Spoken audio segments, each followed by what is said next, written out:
One. Hey, what's up, guys? Welcome to episode 17 of the Hungry People Podcast.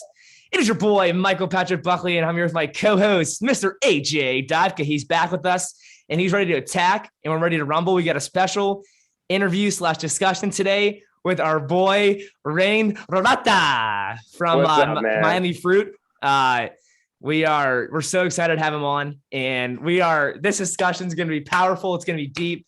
A lot of great discussion going on here. So we're ready to rock and roll. What's going on, guys? Yeah, welcome, Rane. Happy to have you. Thank you. It's great to be here with the Hungry Peoples. Of course. I will say it was awesome being down there at Woodstock with you and finally meeting you and hanging out and riding bikes and stuff. It was epic. Same, man. Likewise. Such a great time. I had too much fun. Dude, legit. Too much. Legit. Way too much fun. But so a quick question before we start. Cursing. Can I curse on the podcast? Yeah. Or is it family? Okay. Yeah, you can curse. 100%. Awesome. And then the other question I had for you guys was, how have you been enjoying your first few days of No Nut November? Yes. No Nut November. Pretty dry as a banana husk. Don't tell me that.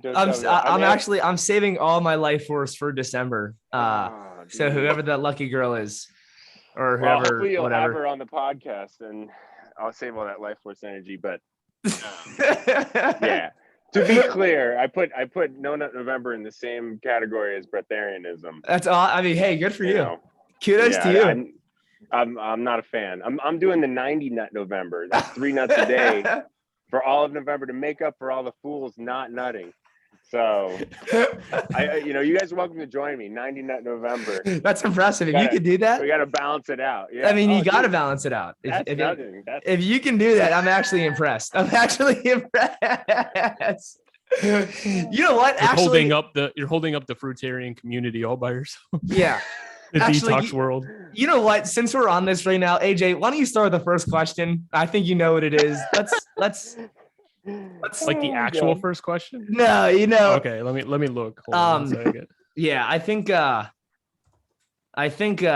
we have a great start here with this little bit fun of the episode. Cool. Yeah, Rane, the thing that I wanted to bring up first was just I like to be supportive of people. I feel like everyone should be able to think what they want, and I don't want to step on anyone's beliefs or toes or belittle anyone. But at the same time, there's some things that really rub me the wrong way, and one of them is astrology. And I know that we had heard you a little bit at the festival, and I would love to talk about debunking that pretty quickly. It kind of drives me insane. If you had any thoughts, I would love to dive into that. Wow. I have a lot of thoughts, and don't hold back, please. It's hard. It's hard, man. Because astrology is all about archetypes of characters, right? Archetypes of people that we believe we are and the people we believe we can be. And I don't think that there's any basis for these archetypes in reality, other than if we believe them or not. If we believe that I'm an asparagus, and and this is how I relate to the world, then that's how I'm going to behave and act. And then I think that also if I think that you're an asparagus and I treat you like an asparagus, then that's how you're going to act. Right. So right. I think like you grow up and your parents say, you're born here, it's just, you're this and that and the other thing, and that tells you how to act and how you should be and how other people see you, right? How other people see you determines how you become as well. So I'm just not a fan of it, because I think that we should, allow ourselves to have the potential, right? Of our unconditioned society, right? Allow ourselves to be whatever we want to be and whoever we want to be. And so I'm a Gemini, I'm just a bitch, it's like, but you don't have to be a bitch just right. Yeah, it's just ingrained in me. That's just who I am. No, I mean, you can change that. So essentially, are you saying like it's another box people are putting themselves in that actually isn't beneficial? It's more just limiting. It's super limiting to believe something. I mean, just because I don't think it's real, I don't think that I mean, it's not real. I mean, the archetypes are based on, you know, pictures in the sky, but those pictures aren't in the sky anymore. The stars have moved since the thousands of years ago that these archetypes were made. So there's no longer is the star there when you were born. And so, you know, it's just not even an accurate idea. Before you even go into the fact that the idea of these archetypes is based on just pure fabrication of ideas on other ideas. Right. So like the star is a star. We saw a scorpion in the stars. We decided that the scorpion story would be related to the other stories this way, but the star's not even there anymore. So, all right. So, yeah, I just think for me, it's like, if you take 20,000 people who were born on the same day as me, I mean, we're all going to be different people. I mean, clearly we are, you know, and I mean, I don't know like too much about astrology, but I just don't understand how they can give these baseline descriptions of these types of people and just be like, yeah, that's you. Oh, you're an Aquarius, because I'm an Aquarius, I guess you could say, but like I don't even really know what necessarily that means. But it's like that makes a lot of sense. Well, and the important thing I think is that like people will read a scripture, right? They'll do their daily, I don't know enough to say what they're called, but you know, you read your horoscope or whatever it is, and that gives you something. It gives you something it's a meditation for people, right? It gives you something to believe in and something to live by, and usually it's positive. So like, I'm not saying that like that's bad. Obviously that's good. Like, you know, today comes with challenges, you know, be good to your neighbor and, you know, whatever, all that stuff. Right. That's great. I just don't think that has anything to do with the stars or like an observable universe that we all can agree on, right? We can all say like, you know, this is a pencil and this is a banana, and you know, so you know, I think it can be limiting if you buy into it and you use it as a scapegoat for things you're working on or dealing with, and it can be limiting if you treat other people differently based on your prejudices against them based on astrology. And so I just find it really funny that like a lot of people have such like freeform open views of the world, but they're so closed-minded about astrology, which is like complete hocus pocus in the scientific world.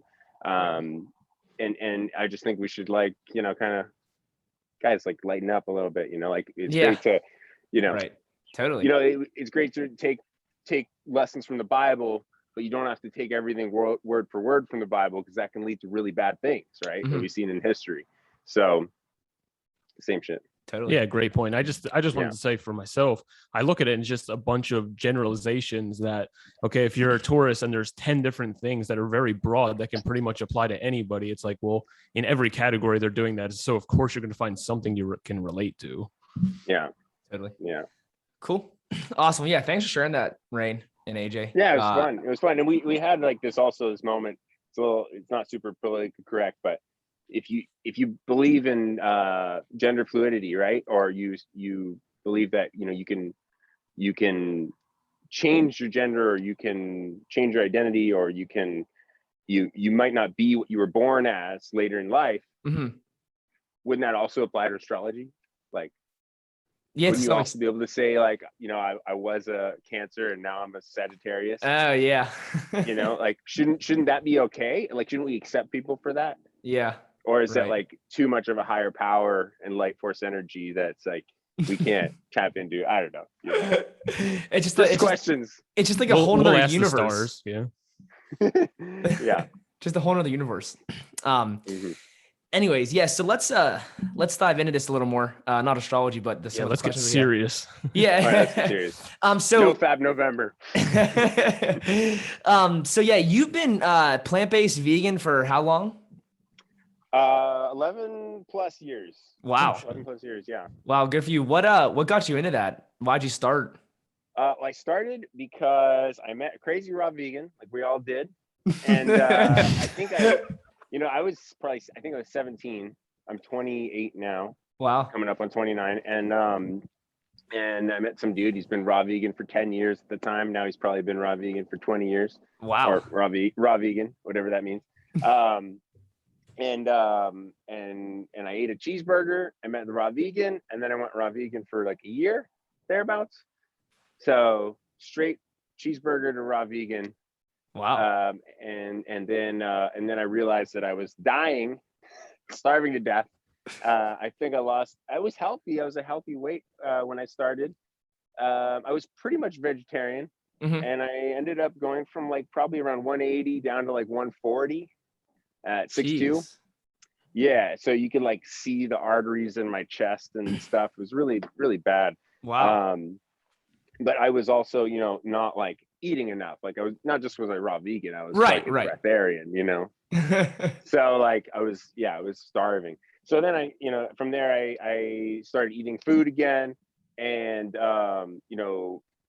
started following more of like a high carb, low fat type diet. I don't necessarily like subscribe to like macronutrients as much. I mean, if you're eating all plants and you're eating minimally processed, you're going to naturally be high carb. Right. Also, if you're just like avoiding like foods that we know are bad, like oils, like coconut oil and stuff, like you're going to be naturally slightly higher carb. Right. But I'm not like, chugging pure sugar all day and like afraid of beans or like whatever. Right. But that getting into that got me kind of started on a path to health and proper eating, and also like fueling my training better. So well, let me ask you this, Rane, were you already into cycling before that, or did you get into cycling later?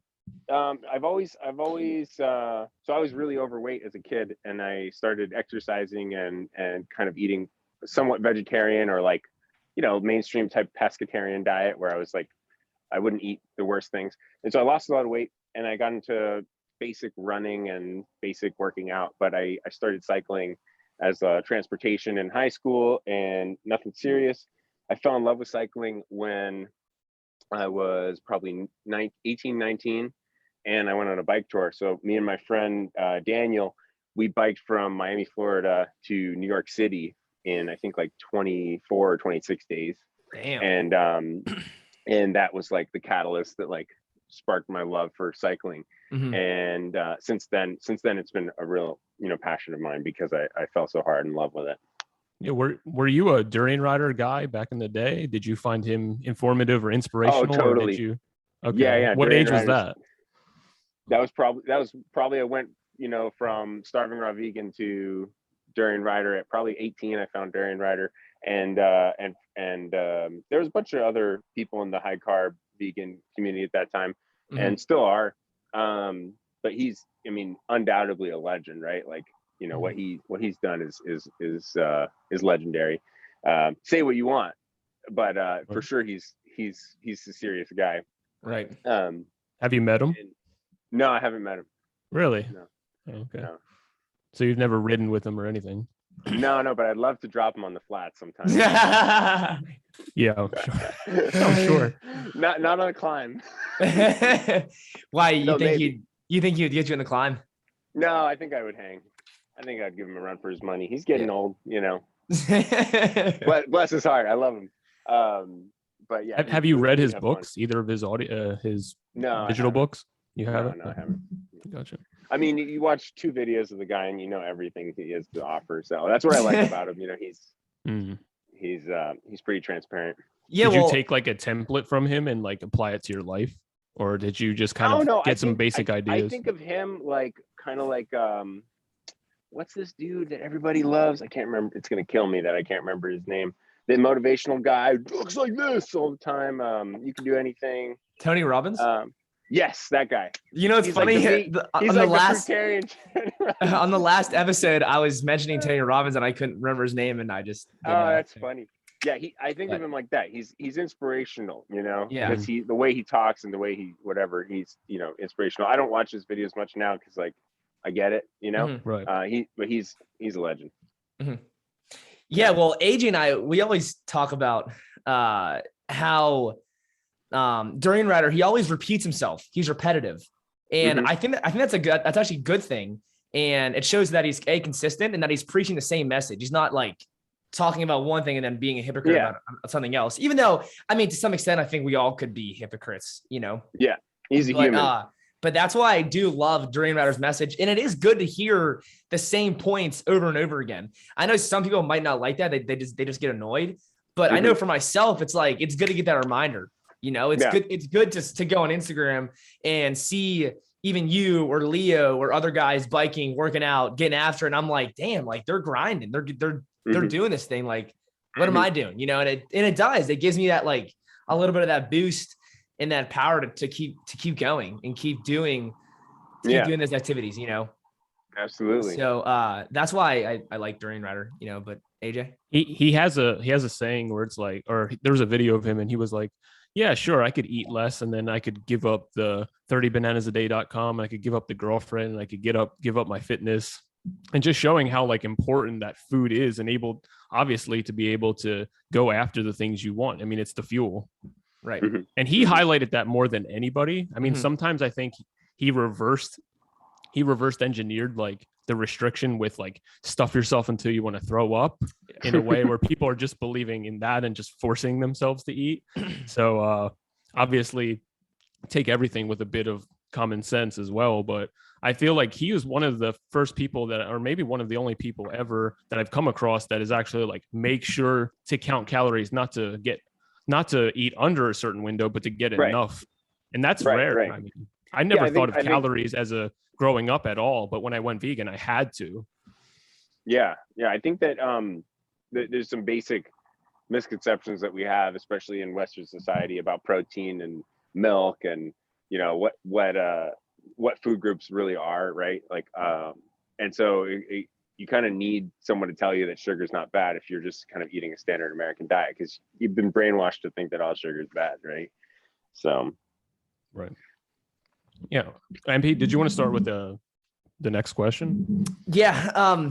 Well, actually, since we're on like the topic of training and exercise and movement and food, I wanted to ask you, like, what's kind of like your daily routine, your daily eating schedule, your daily exercise schedule? Like, do you like to get up early and work out? Do you usually work out midday? Do you like to work out in the evening? And how do you eat around that as well? Like, do you get up and eat right away in the morning? Would love to hear you talk about that a little bit. Yeah, maybe even your philosophy on like just living well in general, combining that in there. So, well, I would like to talk about what I do and what works for me, but also, like, given the fact that I'm 28, I'm a young, healthy adult, and this is just my experience, right? I'm not a doctor or scientist or whatever. I hate, like, on Instagram, like the 20-year-old chicks that are like, if you want to get a body like me, right? Like, you're fucking 20, like, right? Like, so they're giving like meal advice and like workout advice, and they're just like so like, I don't want to be that, right? Sure. However, like, I do have a few things to like back up my positions and my thoughts, at least from my experience. Like, I'm a very good cyclist. I have, performed well in races that, kind of show the merit, and, I have power numbers that don't lie. I perform well in Ironman races, that those times don't lie, that amount of training doesn't lie. And then some of the cross country stuff is super important for my own personal, learning and growth, that, if you're going to do a cross country bike tour in a certain amount of time, you just have to consume a certain amount of food, and you have to put a certain amount of miles in the legs to get to that goal. So, I do have like a little bit to stand behind on that, but with a caveat that, like, I'm 28, and, I'm learning, but yeah, MP and I are in the same boat as well. So I think, one of the questions is like, how much do I eat and when do I eat, and kind of what my daily routine is and stuff. Right. Because I eat vegan, I do eat a lot of processed foods, which I'm a big fan of. But, processed being a word that's just means literally processed, not necessarily like Twinkies and Oreos, but like, refined, like white rice and white bread and sugar and smoothies and juices and stuff like that. But because I eat vegan, I need to eat a larger volume of food than someone that was eating, a standard American diet or a meat diet, because I'm eating lower calorie food. And that's why I think processed food is really important. So probably eat like nowadays, maybe minimum 5, maximum 7,500 calories a day currently. As I'm getting back in shape after COVID, I used to eat 10,000 calories a day every day, like when I was back in the bike tour days. And that was awesome. That's what I'd like to get to, actually. Like, I'm trying to get the metabolism back up to, when I had all day to train and all day. I was actually delivering fruit on my bicycle, and that was like bike touring. It was like the same type of output of just like holding 250 watts all day for like 8 or 10 hours. Damn. And just having 10,000 calories, 12,000 calories a day. So I think if your body is going to respond to what you give it, it's either going to try to grow or it's going to try to conserve. And there's a bunch of different mechanisms that your body uses to either grow or conserve.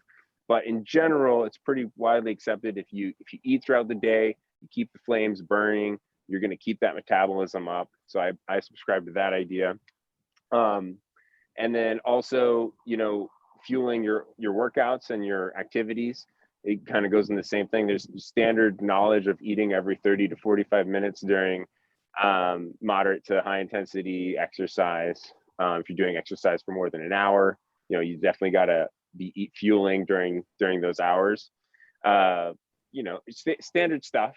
So nothing crazy, no keto, no fasting, intermittent fasting, whatever. Mm-hmm. Just wake up, have some coffee or green tea,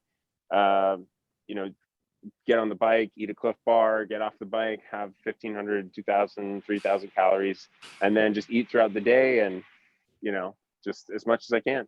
Nice. Whenever I can. Right. Do you think that you were using some kind of intermediate fasting, that the way that you live would the quality would diminish? Do you think that affects your quality of life? I don't know. I mean, I can't do it because I would wither away. Like, it's really hard to eat 7,000 calories at one time, Right. So I can't even consider that, I know people do it, but it's really hard not to lose weight and eat one meal a day, especially if you have a high expenditure of energy, Right. Yeah. So I think that answers it. I mean, you wouldn't be able to do it because if you were lifting weights, and you had maybe you're only expending 3,000 or 4,000 calories a day, you could probably do that, and maybe it's fine, but it would never work with my calorie expenditure. That, and the biking is like something so different. Like, when I get on the bike, if the food isn't completely there, you have no power at all. Whereas like with some running or some weightlifting, like you're saying, like you can still get by, but the biking, it shakes you up and it doesn't let you kind of cheat that. I mean, that was my experience. I don't know if you guys agree with that. Yeah. I mean, there's a couple schools of thought when it comes to that. And you can definitely train your body to burn more fat, but your body's always burning both fat and sugars and glycogen. So you can, with the more you train, the more you'll be able to do both of those things. And so, I've trained my body to go, I can go on a 4-hour ride and hold power with no food. I just don't think it's the best thing for my long-term training. And so I same thing with pros. Apparently pros are doing small amounts of fasted training to kind of kick into gear that fat burning, and very specifically placed in their training program so that their follow-up workouts don't suffer. But it's really not like I think it's still experimental, to say the best. That, and I think it just becomes really tricky. I mean, maybe it's different for pros, but I ever trained and I didn't have enough food, I went out too long and didn't have something, I know that I can drop my immune system a little bit, just like people who do ultra marathons, and then you get sick and then you can't train anyway. Right. So it's like a tricky thing. Definitely. It's complicated and risky, to say the least. Definitely. Yeah, I wanted to chime in here real quick. I just know for myself and my experience, the running and the biking are two completely different activities and sports. I mean, obviously, but yeah, like I can eat food and I can go on the bike and I'd be fine and be great. But like if I eat before I go run, it's like you're an idiot. You know, what are you doing? Yeah. It's harder, definitely. And I've just noticed that my output on the bike definitely is reflected upon how much I'm consuming. And not only is it reflected upon how much I'm consuming, but I'm actually more motivated to get to the gym, to go on my bike, to go work out when I eat more food. I feel like when I don't eat enough on a day-to-day basis, I feel like I'm not motivated to like at least go to the gym. You know, I mean, I have motivation for life, and I'm here to get after it for sure, no doubt, 100%. But I'm talking about like actually performance in the gym, on the bike, running, cycling, training, all that stuff. Like I feel like the food definitely has to be there. It has to be there. Right. Yeah. And that's where counting calories, like you said earlier, or AJ said earlier, you know, you gotta count calories to make sure you know where you're at and you understand the foods you're eating. Right. I don't count my calories anymore because you have a good stance on how much you eat per day. I have a good understanding of what's in the food I'm eating. Right. And I eat enough that I'm pretty in tune with, you know, the feeling of okay, I think I need to top off the tank. You know? Right. But for the people wondering out there, you know, they would probably, not that you're giving advice, but they would probably be interested in being able to eat more calories. And then part of the worry is that they're going to clog their lymphatics. They have clogged their lymphatic system, stop their detox. They're worried that these foods are just overall not like human food. They think that, you know, fruit is the only human food. And if you're not eating that, you're doing yourself a disservice. Do you just have any thoughts on that you would mind sharing? Well, I mean, nothing's more human than cooked food. I mean, we're the only species that cooks food. That's how we evolved. You know, I mean, that might be triggering for some of the vegetarian viewers, but it's the truth, though. I mean, it's the truth. Yeah. I mean, like if we did have fire, we'd be. From my understanding, cooking is what made us human. It kept us alive and made us the alpha in the species in the world. Definitely. There's a whole bunch of you know, physical anthropology that you can check out on that, and it's really cool also because, you know, we kind of used to think that like, oh, you know, it was eating meat that provided the calories that allowed us to, you know, grow bigger brains and become human, basically, right? Which is in part is true, but also more importantly, the cooking of foods is and the cooking of meats, right? Foods in general is what allowed us to unlock a lot more calories, basically like that, right? As soon as we can figure out how to harness and tame fire, a couple thousand years, you know, then the rest is history, right? Yeah, maybe MP, maybe we can put the link down below for the interview with Doug Lyle debunking Doug Graham about, you know, did we evolve eating cooked food or not? I think that's a really good one to put. And maybe also McDougall's approach as well on how like starches are what really help fuel the brain, the carbohydrate there. I think that I still have some more questions for Rane just on this topic, because sure. I know that I heard you talking about like that you would eat some processed food, like even some white rice, which I think white rice could be superfood to some people. You know, it's like, look at the Asian cultures and look what they eat. They eat hella white rice. And I know a lot of the best runners out there, they eat tons of white rice for the fuel. But for you, do you ensure that you like get your nutrition and your nutrients in? Like, do you make sure that you eat enough fruit, or that you eat vegetables, or that you get enough greens into your diet? Or do you just kind of or do you, question. That is a loaded question. Well, or do you just kind of like go based off how you feel? You know, if you're like you focus on the calorie density and you're not necessarily so worried about the type of food, but do you also try to focus on, you know, getting in some of those antioxidants or anything like that? So again, I'm 28. I don't know what I'm talking about. I'm not a doctor. However, you know, I burn many calories a day, and like everything's good. Right. It's clear that like, you're a lean kid. Yeah. You still call you a kid? I call everyone kid. You know. I'm strong, right? And I get my blood work done, and Right. I'm not like whatever. I'm fine, right? But one of the benefits to burning and consuming so many calories is that like you get all the stuff you need, because if I can go, some people burn 1,500 calories a day, 2,000 calories a day. Most people burn around 3,000 calories a day. But if you can burn 7,000 calories a day, 10,000 calories a day, you still only have 2 eyeballs. You still only have 1 stomach, right? You still only have 1 heart, right? So, the beta carotene that I need for my eyeballs or whatever, right? As a very uneducated example, right? I only need so much, right? I do need more fuel, and I need more antioxidants and all this stuff. But right. the point is that like, you get all the stuff if you eat a ton of food, right? Right. If you eat enough food, you should get enough of whatever it is. It's a lot easier to get nutrients when you eat more food. Yeah. Mm-hmm. Yeah. So that being said, like I am aware of like, if I've only eaten pizza and burritos for like 10 days straight, I'm like, I should have like a smoothie, Right. like right. that's my level of like awareness for like nutrients. Right. I try to have a smoothie every day. That's like great. Or every other day.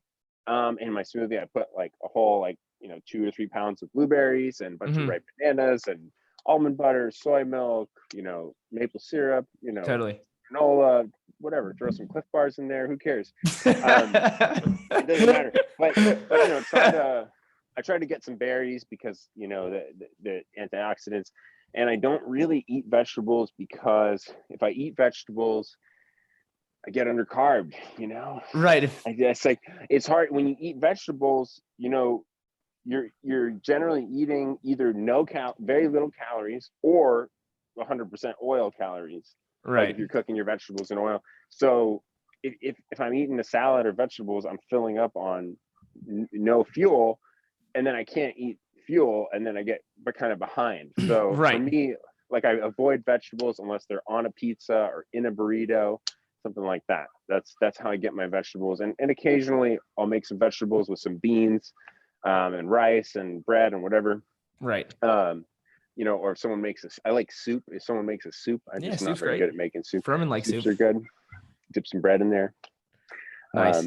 Well, no, honestly, I actually really appreciate hearing your viewpoints on how you go about your training and how you eat, just because I feel like, I guess more in the raw vegan community, more than just the vegan community in general, there's this premise of like, oh, certain foods are bad. Certain foods are unhealthy. You eat a veggie burger. It's not good for you. Because it has X, Y, and Z ingredients, which like, yeah, okay, maybe not doing it all the time, but whatnot. So I really appreciate that. And what AJ and what we think is that like we see a lot of people out there who are vegan, and we do feel like they could use a veggie burger. They could use some bread, or they could use like a tofu sandwich from Whole Foods. Like they can actually use some of those foods. And I remember you and I and AJ us three talking about like the veggie burgers and actually being able to absorb those nutrients from the food, rather than just like being so focused on eating like so much fruit that could be passing through you rather quickly, or even like eating rice, so like getting your calories from the veggie burger, or even some of the, I hate to say like vegan meat options, but like the processed vegan meat options. And AJ, please, if you want to add on to this as well. But yeah, I just feel like there's this eating disorder type mentality of like, don't eat that. That's bad for you. It's not good. But it's not like you have to eat those foods all the time. What if you eat it once a week, just to like almost supplement your diet? Do you kind of get what I'm saying? Well, in short, it's better to eat pretty much anything than to be starving. Right. Yeah. I mean, you eat McDonald's and it's better than starving. So, there's no perfect diet, and at the end of the day, like we're all gonna die. Like you age, you get old, you die. Some people don't believe in that, but sorry, it's true. And the worst thing for a person is time, right? Because eventually you're going to die. So what we were talking about this morning on a group chat, that, you know, what is health, and, you know, define health, right? Living past 80, whatever the current, you know, age is, 88 or 86, right? Probably by the time we're old, we'd hope it would be in the 90s or 100, due to technology and advances in medicine and whatever. But live a healthy life, right? And if you're starving, you know, it's going to do damage. Right. That's a big point, because everyone is so worried about having the perfect ingredients and the perfect eating times and the perfect like schedule around food. And does the juice, you know, spin this way or that way? And it's like, I think there's a little bit of validity in a lot of this stuff, but at the same time, the hyperfixation. You got me with spin the juice, dude. At the same time, the box AJ. that they're putting themselves in is leading to habits and stresses and worries and being, you know, under eating, especially, so that you can't perform your daily habits. And it's really working against people. And Rane, when we went to get pizza at Woodstock, when we were leaving and you were driving us in the van, you were talking about how different foods absorb in different ways the calories, and how, you know, rice is an example. You were like, have you ever seen corn or rice in your poop? And, you know, you were relating that to how much of the calories did you actually get, versus if you ate something like meat, you might be getting 90% or 100% or whatever of that. Could you go into that just a little bit? Yeah, if you take a whole grain or a bean or blueberries or corn, whatever, and if you compare the calories that you absorb from the whole corn, and then if you blend it or turn it into cornmeal, right, and make an arepa with it, like, you get way more calories from a processed food, right, than you do from the whole food. And so if say you're a normal person and you don't exercise much and you need 2,500 calories a day, like, and you're eating mostly plants, then you need to eat 3,500 calories a day, right? Unless you're eating just pure Impossible Whoppers and white bread and no fiber, right? If you're eating these, you know, whole grains, brown rice and stuff like that, like whole wheat bread, you know, you should bump it up to make up for that. Mm-hmm. Do you think that's only a calorie issue? Or do you think that when they're eating these whole foods, they're actually not getting enough of other things as well? Or is it just the combination of like low calories means not enough nutrients? Because you'll see a lot of people who eat really like whole food, plant-based, really clean, and they might look pretty malnourished. Do you attribute that to mostly low calories or low nutrition, or both? Do you see them as the same thing? Yeah, I don't know. I mean, obviously, I think for each case it's different. But I mean, if you see someone, you know, emaciated, they're not getting enough calories. That's for sure. I mean, you're not going to get emaciated from like a single nutrient deficiency unless it's a macronutrient, right? I don't know. I would imagine. Right. You know. So. I had something on my mind, but I forgot it. Hey, it's all good. It's all good. Yeah, thanks for sharing that, Rane. And we want to see everyone healthy. You know, we don't want to see people down in the dumpsters. You know, we don't want to see people think that they have to do something that they don't have to do, you know, to get to a certain spot. I remember the story. I was in Hawaii. I was in Hawaii with my friend Kai, one of my best friends. And he was on the, you know, like the path of you know, veganism and fruit and, you know, finding foods that are healthy. And he's a super open-minded dude, so he wasn't, you know, locking himself up in a box.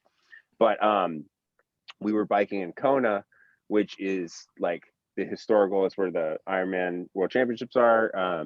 You know, Kona Ironman, and it's hot as balls, dude. It's sunny, freaking humid, freaking hot as balls, midday, and you go on the, you know, riding on the highway, brand new black asphalt, surrounded by black lava rocks, just cooking up, and we're riding, you know, a long ride, couple hours, and we get out to, you know, a spot where we can get some water. And there's a soda machine, and he's hurting bad because I'm I'm giving him a little push to go, and we get, you know, some soda from the soda machine, a Mountain Dew, and he drinks it and he's like, this is the healthiest thing I could ever drink right now. And he was totally right, because like what he really needed was water, sugar, salt, caffeine. Like, he needed all of those things to get back home. And, you know, like, yeah, sure, like if you want to play the game, it's like, well, what if you juiced a bunch of fresh carrots and celery juice? It's like, you'd probably throw that shit up, you know. Like the healthiest thing for him at that moment was a Mountain Dew or a Coca-Cola. And that doesn't mean you should sit on your couch all day and only drink Coca-Cola and not drink water. But like, the point is, like, health is relative, right? It's about the circumstance. Yeah, that's always been my perspective as of the last couple months or maybe a year or so, is that it's more about meeting the need. I mean, if you're out on the bike and you're bonking, you know, and you turn down like a candy bar or whatever, and because you only want an organic apple, you know, it's not really in the name of health. That's more of an ideal, I would say. Yeah, you're doing damage, more damage than good. What kind of damage do you have, like any damage you're referring to, or do you just as a broad thing? I mean, for a start, it's like you want to get home, right? Like you gotta like, you know, you got to get home. If you're passed out because you're dehydrated or low blood sugar, you know, you're not going to get home. The other thing is your metabolism. You know, if you want a high metabolism, if you want to have energy and do things, you know, you're doing damage to your metabolism by starving yourself. You know, you go too long without eating and your body says, store fat. We're scarce, right? Food is scarce. Store the fat, shut things down, lay down, stop doing stuff, right? Like conserve. You know, if that's the signals you're telling your body, if you tell your body that there's food around, just keep going, then it starts to grow and build and get strong, right? So, you know, that's the idea behind grazing all day, eating, constantly feeding your metabolism. Don't go for too long without feeding it. And you're telling the body that we're in an abundant place. We can grow right now. You don't have to worry about storing fat, right? You don't have to worry about, you know, shutting down, conserving energy, right? Spend all the energy you want. Yeah. Do you have a reflection on if someone were to say, well, yeah, eating all day, having food on your teeth, that's going to destroy your teeth in the long run?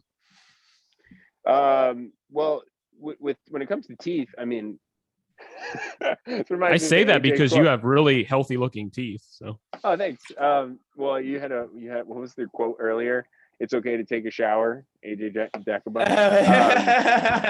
It's okay to brush your teeth, and the most important thing with your teeth is preventing them from drying out and rinsing them out when you eat. Like if you eat something or drink something with sugar in it, swig some water and rinse it out, and also staying hydrated. The more hydrated you are, the more saliva's in your mouth, breaking down the food and clearing it out. This is tough for cycling or you know, sports outside, because you're breathing through your mouth and you're drying it out constantly, especially on a bike. You're going 20 miles an hour, you know, drying out, you get sugar stuck in there. So yeah, just brush your teeth, you know. The dentist would say brush your teeth after every meal, right? Every dentist says that. But if you're grazing all day, it's not really feasible. It's not convenient. And I've had pretty good teeth health. I didn't go to the dentist for like over 6 years.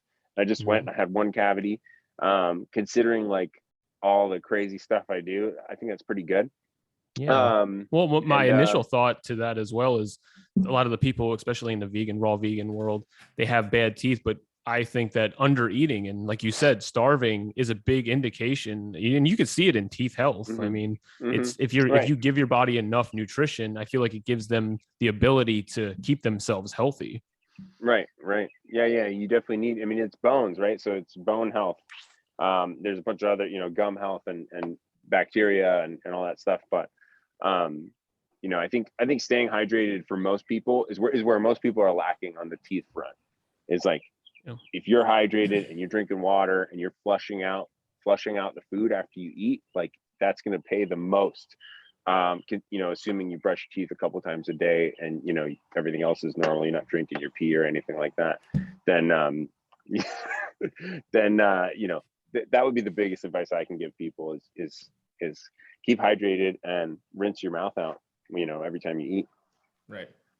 Appreciate Now, for that. something like that, would you say it's more beneficial to maybe like not like set meal times, but be like, all right, I'll do like 4 meals. Maybe I'll do like a bigger breakfast, a light lunch, and then like a big afternoon lunch, and then like a light dinner or something. You know, like maybe that is a little easier for people than just being like, oh, I just eat whatever, you know, because some people might not have all these type of options on hand. Yeah. Um, I mean, whatever, everybody's schedule is different. What, if you got to schedule your meals, I wish I could schedule my meals, I just don't have that type of consistency in my life right now. Like, it's just eat all the time. right. And I can imagine running a business too, so it's tough. Yeah, it's nuts sometimes, but yeah, make your schedule if you can, and especially when you're trying to learn about calories and foods you're eating, and up your intake and try to get to the next level of health for you. It's good to have like a plan, right? Right. I don't need a plan because like I know if I'm in the red, right? I can adjust because I've been there and I've done the plan. Yeah, I also like mouthwash too is an option for you people that maybe don't want to brush your teeth, but you could just have some mouthwash in your car, in your bag or something, and just kind of rinse out and after you finish eating. That's an option. Nice. Yeah. You usually do like a 45-minute session of breath work before each meal? Or no? No. I guess not, because you'd only have to eat 10,000 or 1,000 calories if you did. So. Oh shoot! Sorry about that. That's funny. Yeah, I would like to do some meditations, but like 3 or 4 minutes, 5 minutes of meditation would be awesome every day. I mostly do my meditation on my bike, so that's my current. If I have time, I'm riding the bike, and it's a great meditation for me. Totally. Yeah. Totally.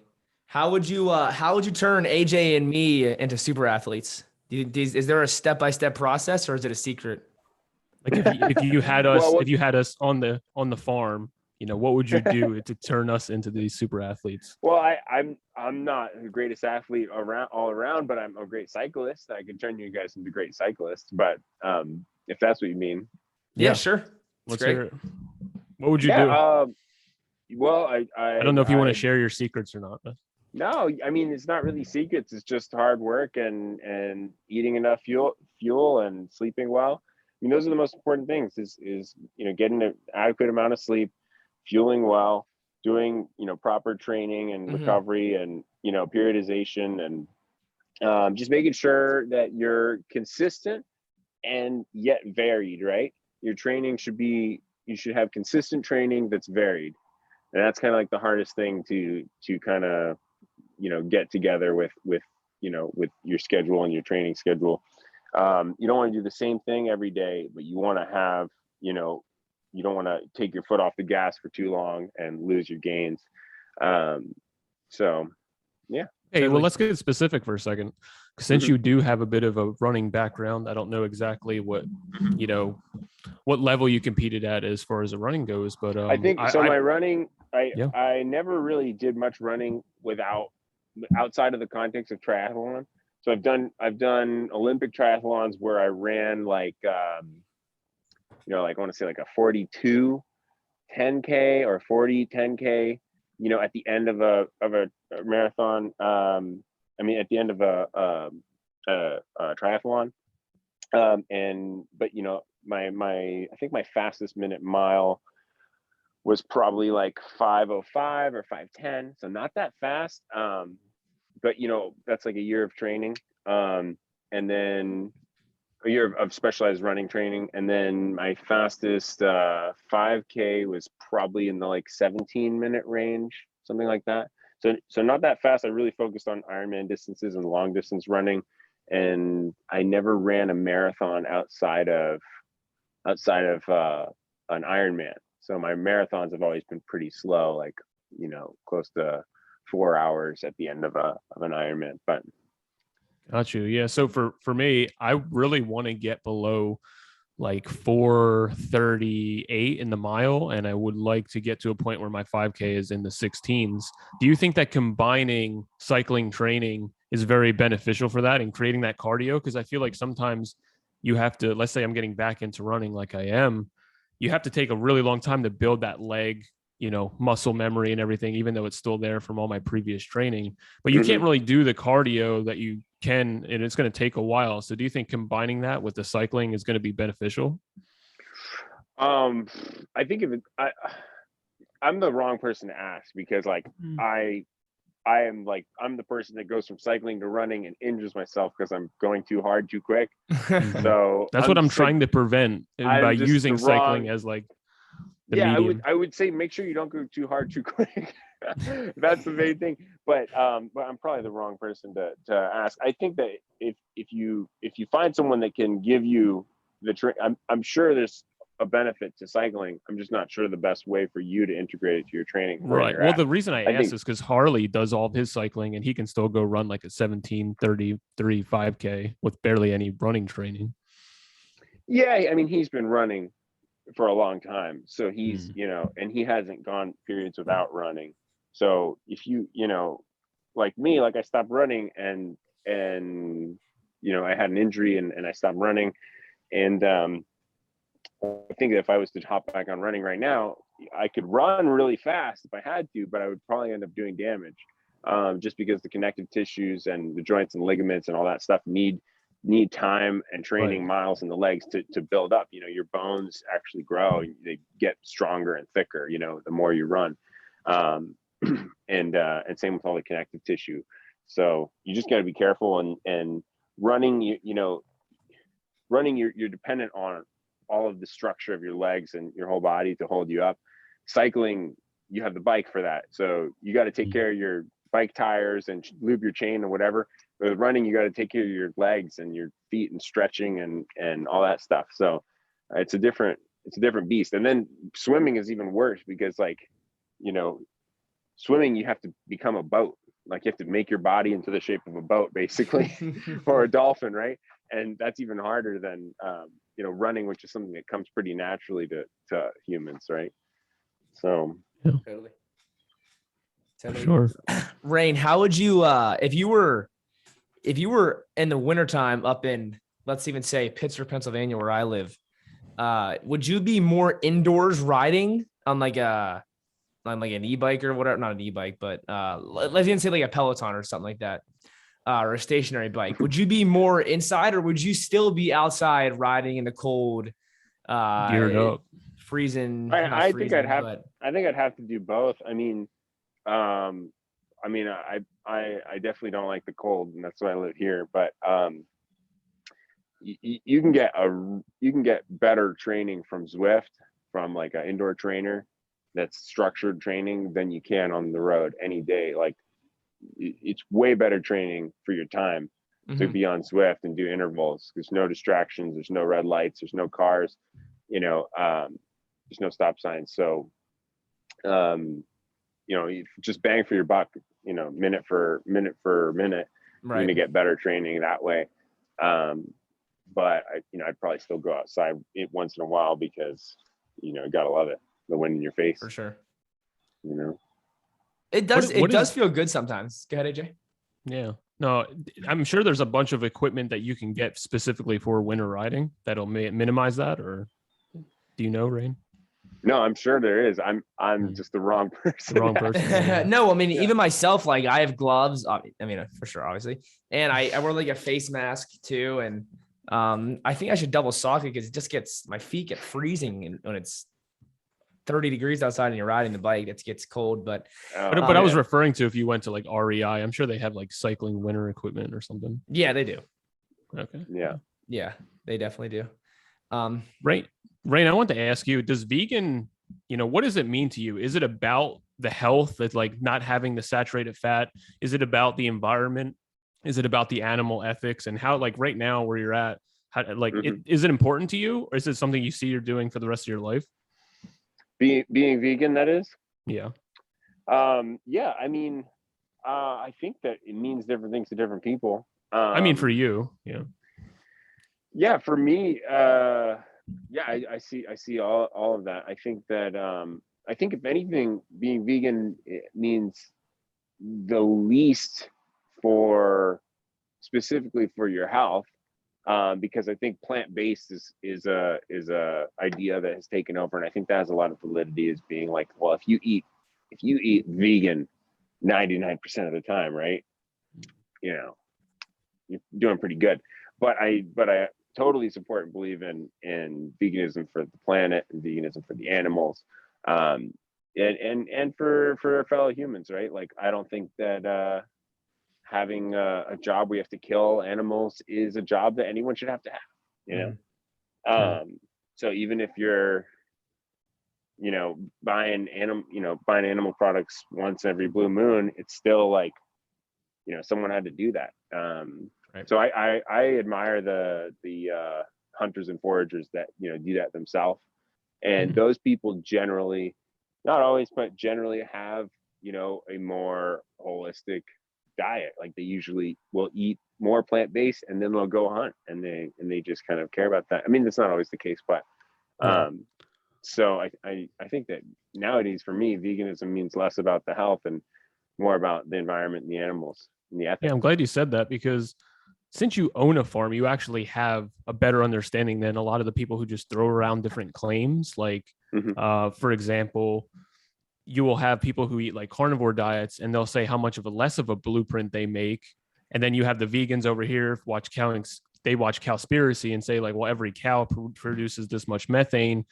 Do you think that there's room for some grass-fed kind of farming, and that's not as destructive, or do you think it's more? Do you come down anywhere on that, or you're not sure?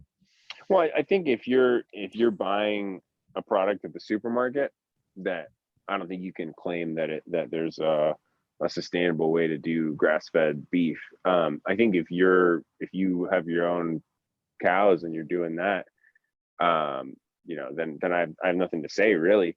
I don't know. I think that like there's something to be said for like the local food movement and systems, but we're a society that's global now, and we don't have the distribution of resources to really try to revert back to a local level of sustainability. Like, it's just not possible. Right. Nobody's doing it, and the people that are doing it aren't really doing it. Like, there's really extreme people trying to have closed systems loops with biodynamic farming and all this stuff, and it's just, they end up going to Pizza Hut on the weekends. It's not happening. And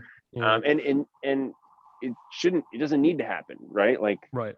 we can use technology to be more sustainable, and I'm really stoked about Impossible Foods being at Burger King, right? Like, these next steps, right? These are like the crack in the door to like a future could be totally different, right? Where instead of using cows to make burgers, we use soybeans, right? Or it's pretty exciting.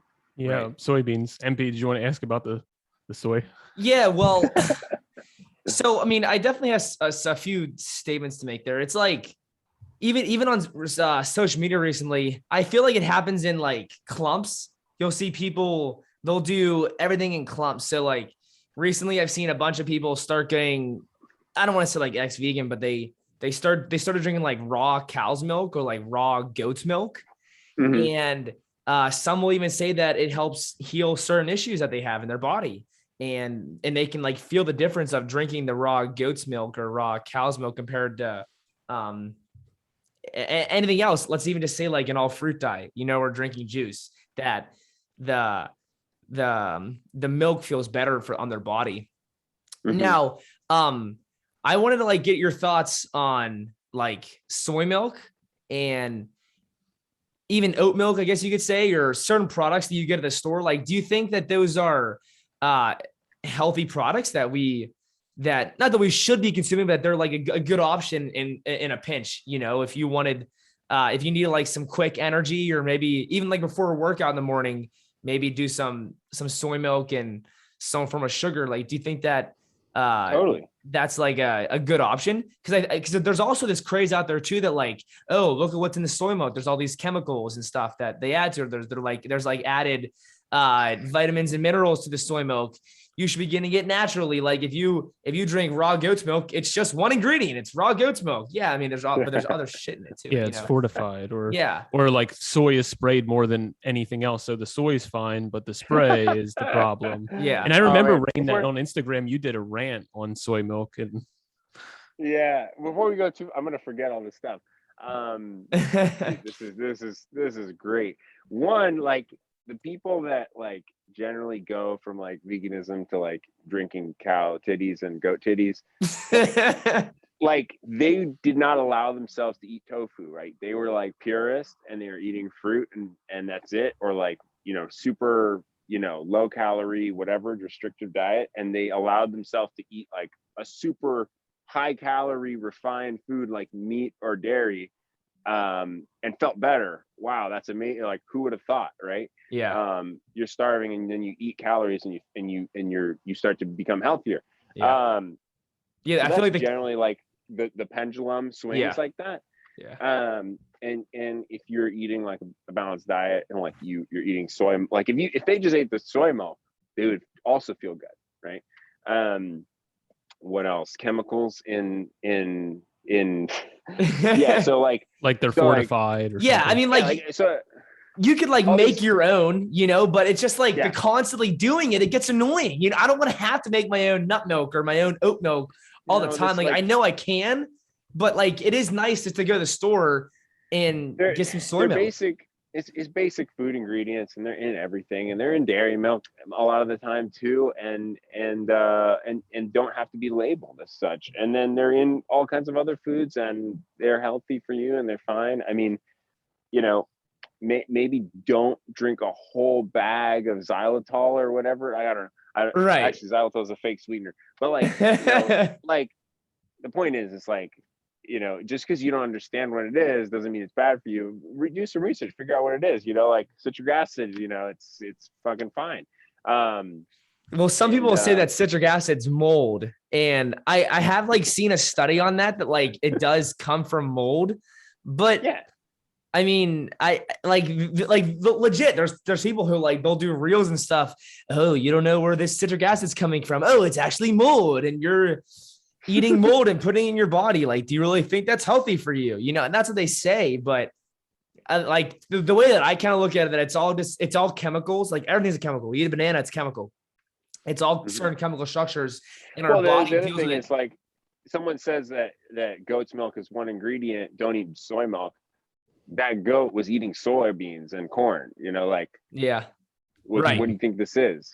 Right. Or at best was eating grass that was fertilized with chemical fertilizers. It's like, you know, it's just nonsensical, you know, and people have, you know, I mean, the dairy industry has worked very hard and probably the meat industry too, I'm not sure, has worked very hard to villainize soy, and they've done a great job at it. And it's unfortunate because soy is amazing. I drink soy milk every day, couple jugs of it every day. I start, you know, usually with my coffee or tea, I have, you know, a good few cups of soy milk in there as well with some sweetener, like you said, every morning.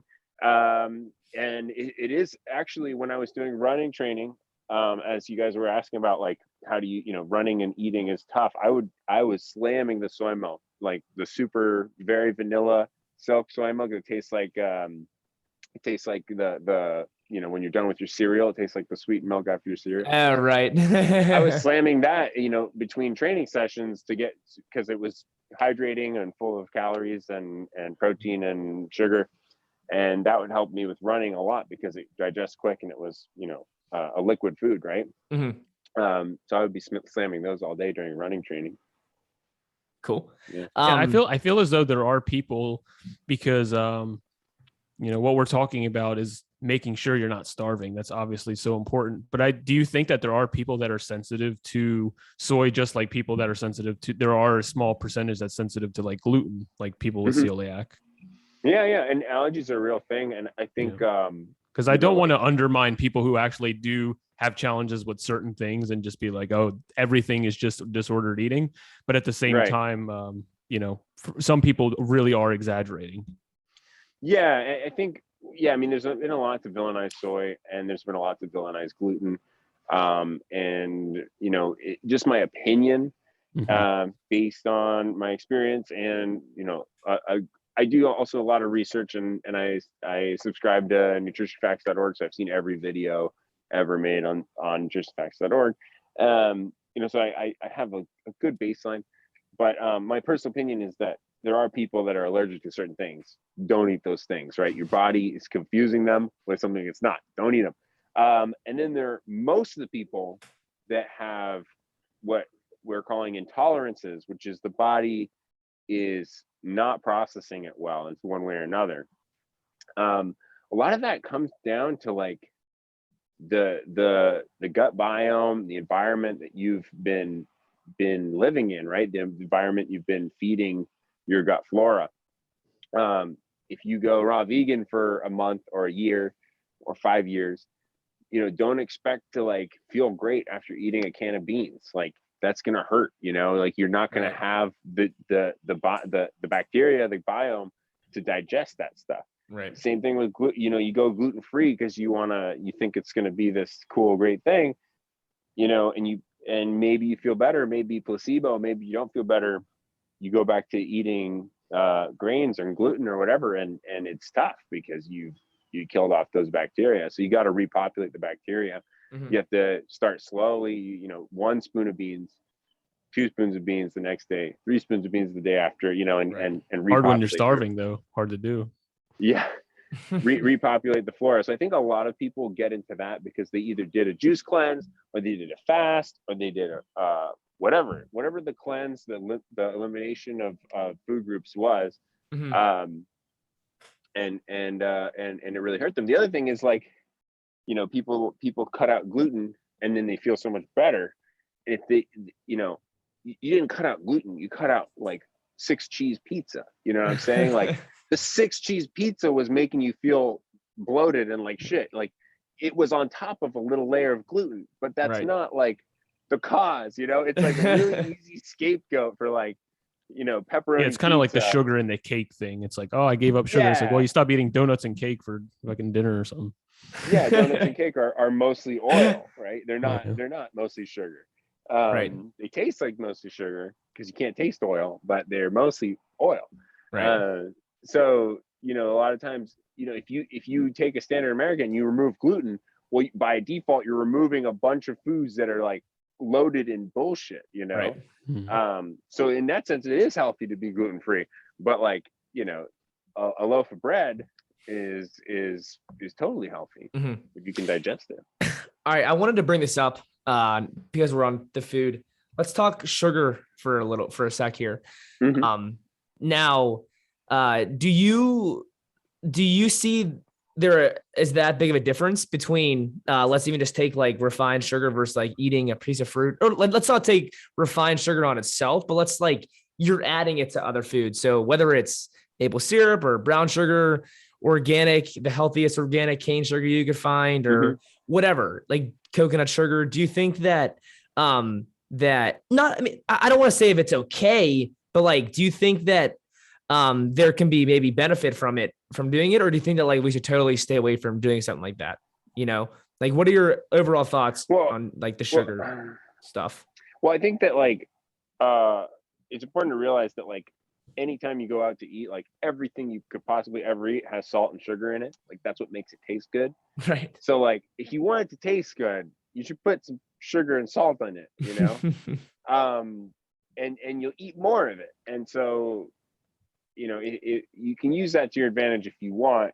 Right. It could also be used to a detriment if you're using it to eat like less healthy things or things that you don't need. Right. But I think that like, I think that being healthy involves using your body. Like we have bodies, they're endurance machines. Like we've evolved like to run and to be endurance machines, and that's not to say everyone needs to be an Ironman or an endurance athlete, but like, if you should do some cardio, like 4 to 8 hours a week, like do some like, you do exercise like 45 minutes 5 or 6 times a week at least, right? and that's good for you, right? If you're completely sedentary and you just sit down all day and you get up to go to the bathroom, you get up to go to the fridge, you get up to go to the supermarket, or like, it's hard for me to relate. Like, maybe you shouldn't have any added sugar, you know, like totally. Maybe, yep. Well said. But I just don't think that, I think that the ceiling for how healthy you can be is pretty low as a baseline. So it's like, I don't think that like avoiding sugar is gonna make you much healthier. I just think, you know, like it's like you know, breatharianism, you know, the argument is like, well, like, why do you have an asshole then? You know, if you don't need to eat, like yeah, know, why do you have a small intestine or a large intestine or a kidney or a liver? Yeah, you know, and we have like these amazing running tools. Bodies. Like, this is what we're, you know, we have more sweat glands. We can, you know, there's a race every year between humans and horses, right? You know about this? Yeah. I've never heard of this. It's in Born to Run. For those of you who read the book, it's in Born to Run. It's a toss-up every year who's going to win, the horse or the runner. I think it's a marathon. And the kind of the point of me saying this is that, like, you know, humans are extremely weak animals in every aspect, other than the fact that we can run further and longer than any other animal on the planet, right? We have more sweat glands than any other planet. We can persist and we can endure better than any other animal on the planet. And so it's like, it's kind of just like a strange quirk of society that we don't give that much attention. And like, you know, we think it's all right, it's okay to just not move our bodies, you know? Yeah, well, I think that people get a little trapped because, one, it's either, oh, they're under eating, so they don't have the energy, or they're just eating crap and they don't feel good enough to move. And I feel as though there's going to be some kind of push through you're going to have to like start moving your body, kind of like me coming to Woodstock. You know, I haven't been training or exercising at all in the last couple of years, just been, you know, starved and sick and all these types of things. And then the first day I got to Woodstock, I felt like garbage. I'm like, oh man, I'm exhausted, even though I didn't do anything. And then we went on that first bike ride in the morning. I'm like, oh my God, my brain's awake. My kidneys are like oxygenated. Like, I felt like of course, waking up, I didn't feel as though I wanted to go like super hard or train or anything. But once you get into it, it helps wake everything up and move it along. And then that night I actually slept great. And it's like, okay, like, you got to get the ball rolling somehow. Some people, it's the diet. They start eating healthier. They have the energy to move their body now, or vice versa. And you got to kind of take where you're at and realize, like, you know, do you take care of your fundamental needs? And if not, it kind of leads into my next question for Rane. And maybe you don't have an answer first, but maybe you could share maybe you can share your perspective. Is like, if you started to have health decline and you thought that you were eating pretty well, you're still moving your body, you're doing those basic things, do you have a idea of what you would do? Because a lot of people are like, okay, maybe it's because of all the glyphosate that I've interacted with, so they just start self-diagnosing. Would you turn to a physician or doctor, or would you do you have like a checklist of things that you would keep in mind?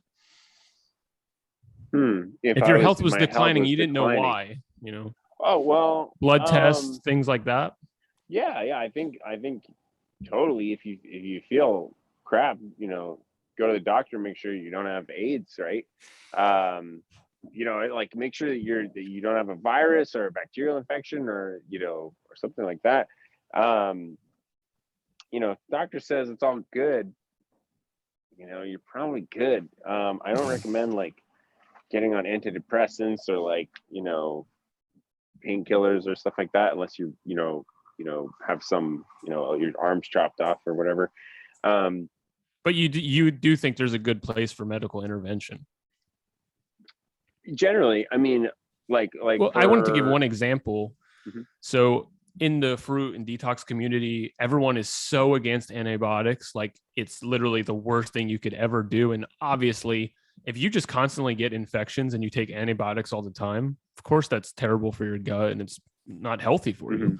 But, you know, there's people who will not take them. And Dr. Joel Furman, who wrote Eat to Live, he said he would have patients who are fruitarian who would just be deathly afraid of antibiotics, and they would die of the infection because they wouldn't take it. And I feel as though I just want to shed a little bit of light on, you know, if you have a tooth infection, it doesn't mean you necessarily should fast. I mean, obviously this isn't medical advice from myself either, but just to keep in mind, like, these things are very good that we have them. It's very good that we have dentists and doctors and endocrinologists and all these types of things for when you don't feel like you are able to figure out these problems.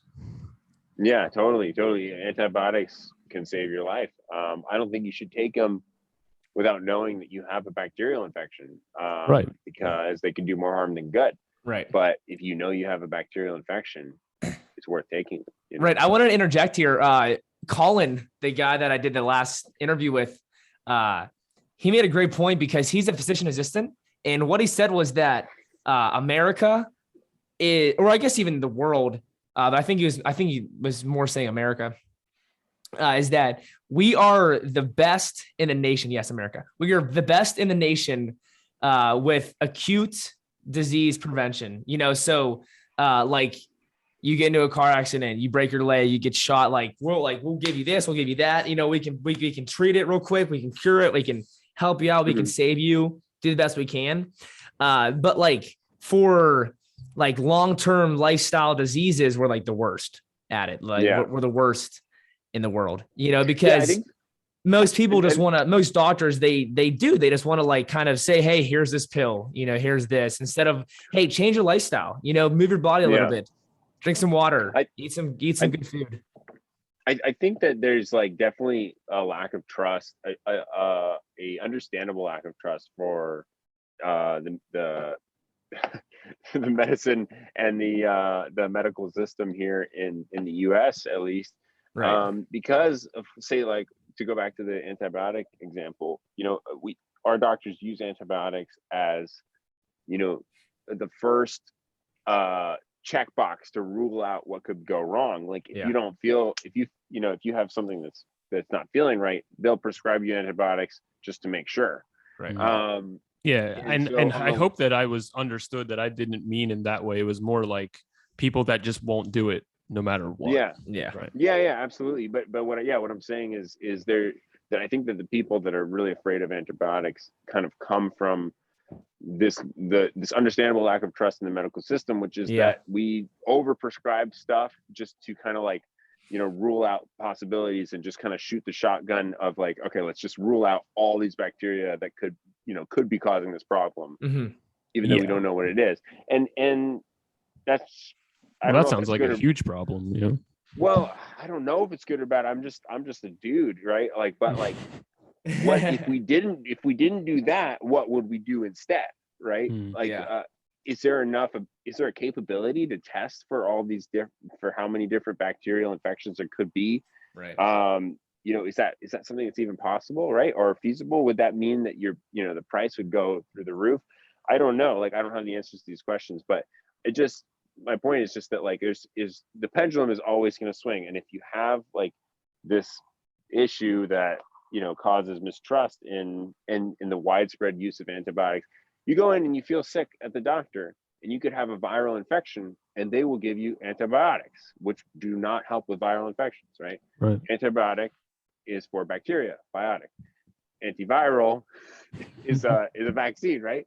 So if you have a viral infection, they're going to give you antibiotics just to make sure, and it's not going to help your viral infection, and it's going to give you diarrhea, and it could, you know, cause gastrointestinal distress and you know, gluten intolerance or whatever. So, you know, it's understandable to have that mistrust, but like you said, AJ, people take it too far and they put their life on the line when, you know, just, you know, take the antibiotic. I had MRSA when I was in Hawaii, and, you know, just my skin was just opening up all over my body, just open sores, and you know, it was not getting better, and I got antibiotics, and overnight it's better. Wow. Yeah.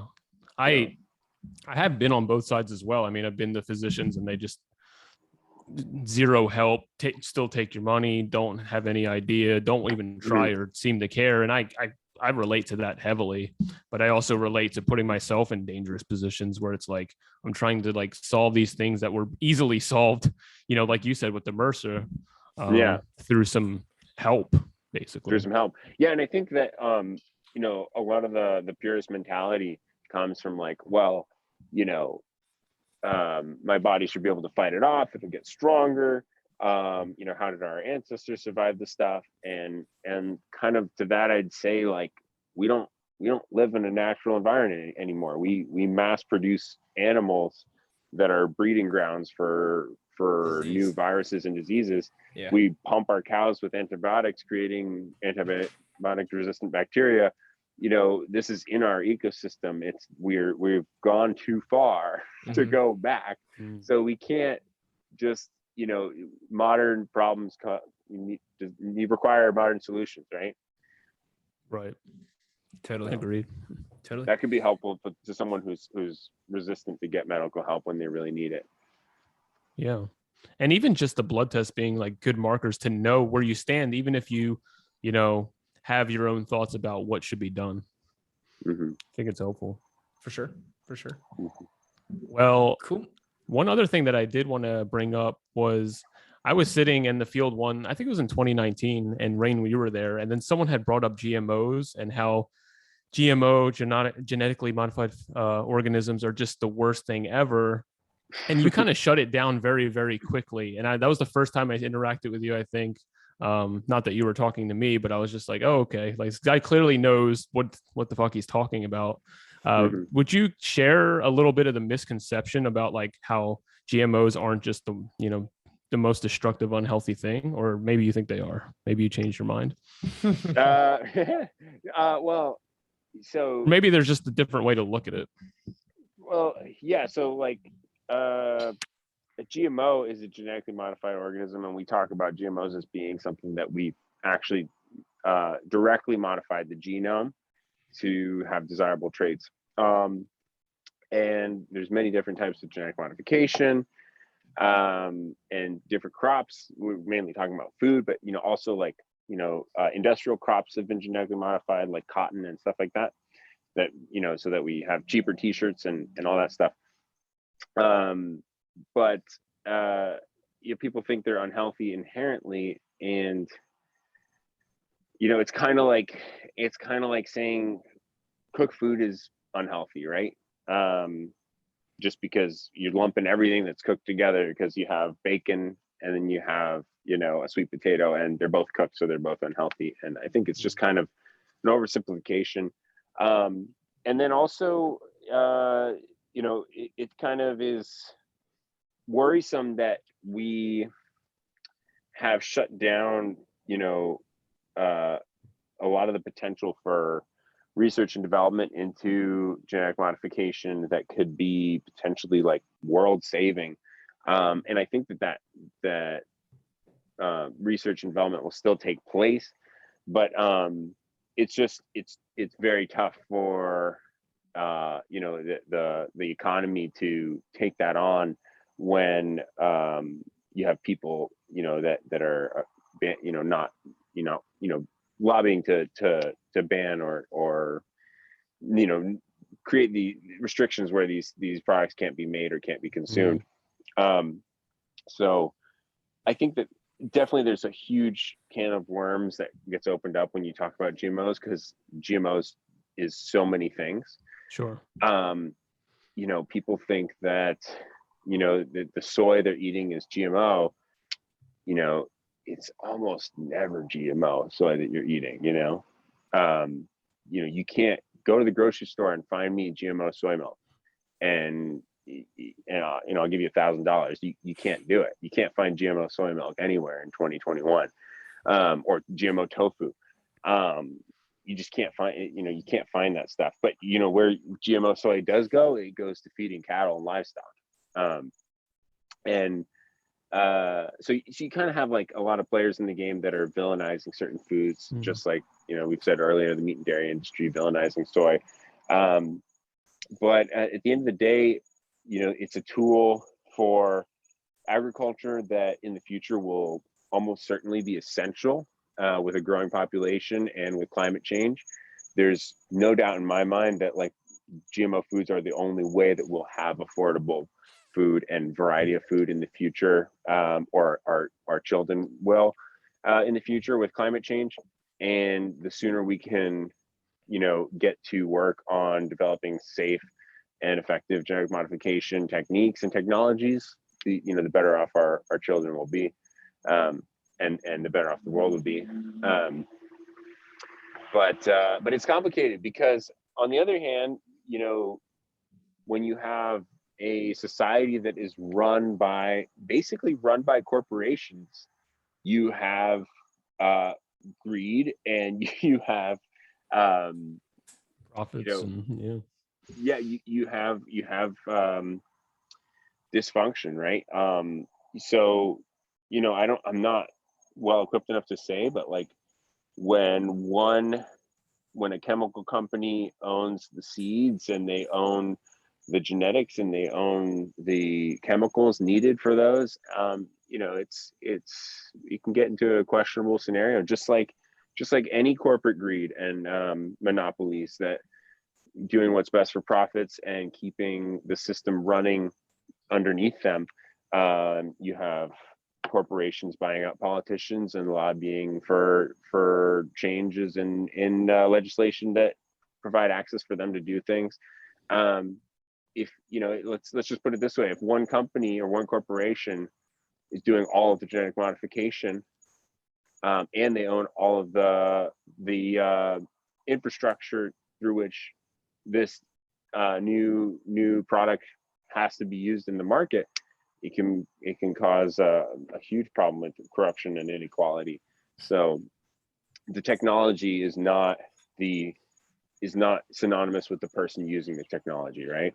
Right. Yeah, beautifully said. And just to recap that, on the day where I heard you say it in person, you were essentially just saying that, sure, there's going to be companies that take advantage of this, but it doesn't mean that this is a bad science. In fact, it could be the most important science that we focus on as the population grows, essentially. So right. to limit the science of it just because people will do bad things doesn't always equate to a good solution.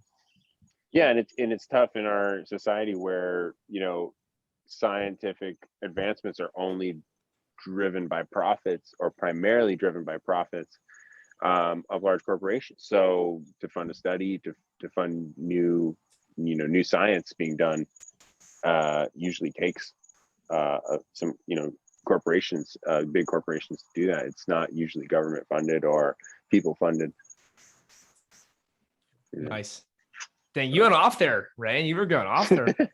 I love it, man. I love it. And to give myself a little bit of background, or give you guys a little background on I've done just baseline research on the topic, but I also biked from Virginia through the mid southern part of the US to Colorado, and I stayed with, I not only talked to and met a bunch of farmers, and rode my bike through the cornfields and the soy fields and the canola fields and the tobacco fields, but I also stayed at these places and did some interviews and got to check out the machinery and ask questions and ask the farmers about GMOs and ask them how they felt. And when you stay at someone's house, a family's house, and it's a family of 5 or 6, and the dad and the grandpa, they work the farm, and in their farm they have like 10,000 acres that just 2 guys work.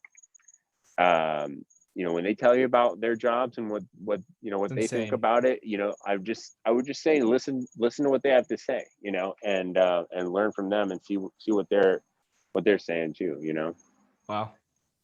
So cool. It's just like anything on this planet, it's complicated, and everybody's got a different viewpoint of the situation. So right. Awesome. Cool.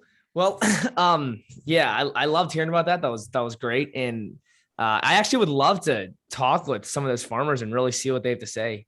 I'm sure they offer an unbelievable perspective, and can definitely change your views on the food we eat, for sure.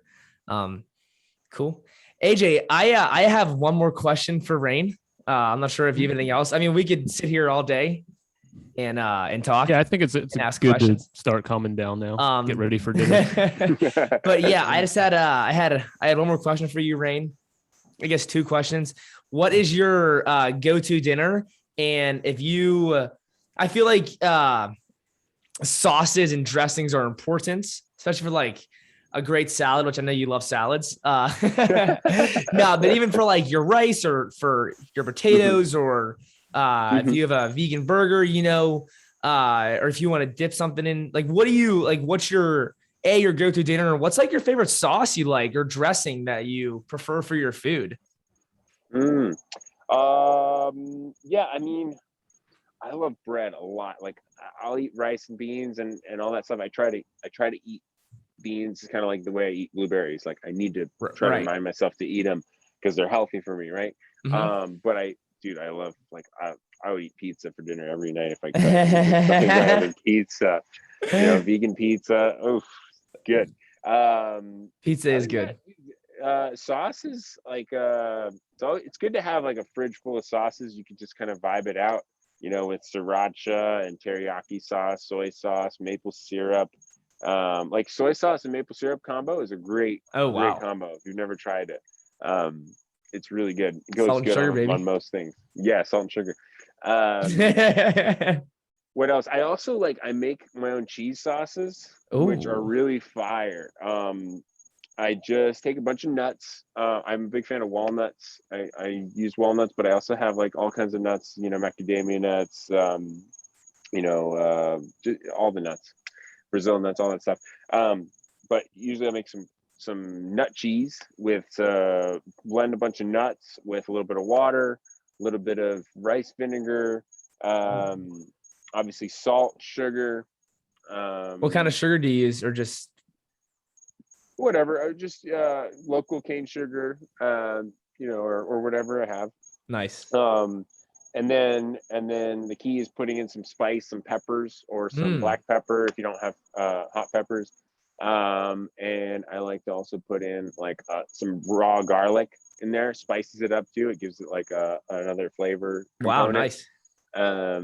And so that's a really good recipe for some cheese sauce, and you can just squirt that on anything, pizza, rice and beans. Yeah, no doubt. Burritos, anything. It's really good. That sounds great. And walnuts, I mean, they're the king of the nut. So they're the king of the nut.